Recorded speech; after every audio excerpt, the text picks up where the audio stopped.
CPIM 24-ാം party കോൺഗ്രസിന് മുന്നോടിയായുള്ള ഇടുക്കി ജില്ലാ സമ്മേളനത്തിന് തുടക്കമായി. പ്രതിനിധി സമ്മേളന നഗരിയായ സീതാറാം യെച്ചൂരി നഗറിൽ ജില്ലയിലെ മുതിർന്ന നേതാവും ഉടുമ്പൻചോല MLA-യുമായ MM മണി പതാക ഉയർത്തി. പ്രതിനിധി സമ്മേളനം CPIM സംസ്ഥാന സെക്രട്ടറി MV ഗോവിന്ദൻ മാസ്റ്റർ ഉദ്ഘാടനം ചെയ്തു. 10 മണിക്കു തന്നെ ഇടുക്കി ജില്ലാ സമ്മേളന നടപടികൾ ആരംഭിച്ചു. ഇടുക്കി ജില്ലയിലെ മുതിർന്ന നേതാവും ഉടുമ്പൻചോല MLA-യുമായ MM മണി പതാക ഉയർത്തി.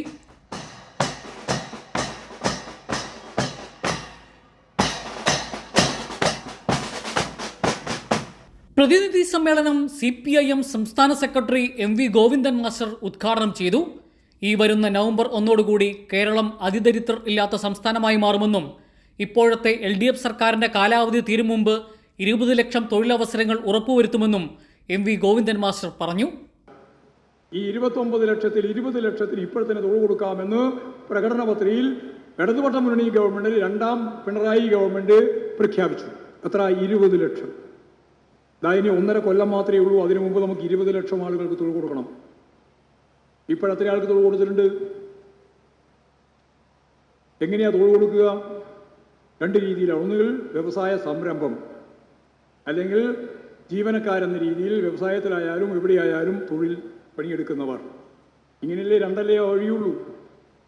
ഒന്നുകിൽ സ്വയം തൊഴിൽ കണ്ടെത്തൽ ഉൾപ്പെടെ സംരംഭ പ്രവർത്തനം, അല്ലെങ്കിൽ മറ്റ് തൊഴിലിൻ്റെ ഭാഗമായിട്ട് ജോലി ചെയ്യുന്നവർ. ഇന്ത്യൻ സംസ്ഥാനങ്ങളിലും കേന്ദ്ര ഗവൺമെന്റിലും ആകെ PSC മുഖേന നടത്തിയ നിയമനം ഉണ്ടല്ലോ, ആ നിയമനത്തിൽ 40% നിയമനം നടന്നത് കേരളത്തിലാണ്.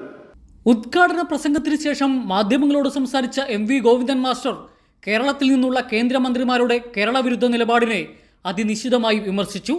ജോർജ് കുര്യനും RSകാരും BJPക്കാരും ഗവൺമെൻറ് വക്താക്കളും മന്ത്രിമാരും എല്ലാം കേരളത്തിനെതിരാണ്.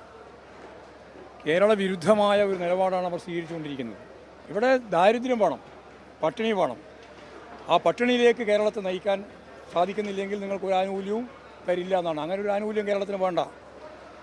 കേരള ജനങ്ങൾ ഒറ്റക്കെട്ടായിട്ട് ഇതിനെതിരായിട്ട് പൊരുത്തണം. ഇത് കോൺഗ്രസോ മാർക്സിസ്റ്റോ BJPയോ ലീഗോ ഒന്നുമല്ല പ്രശ്നം.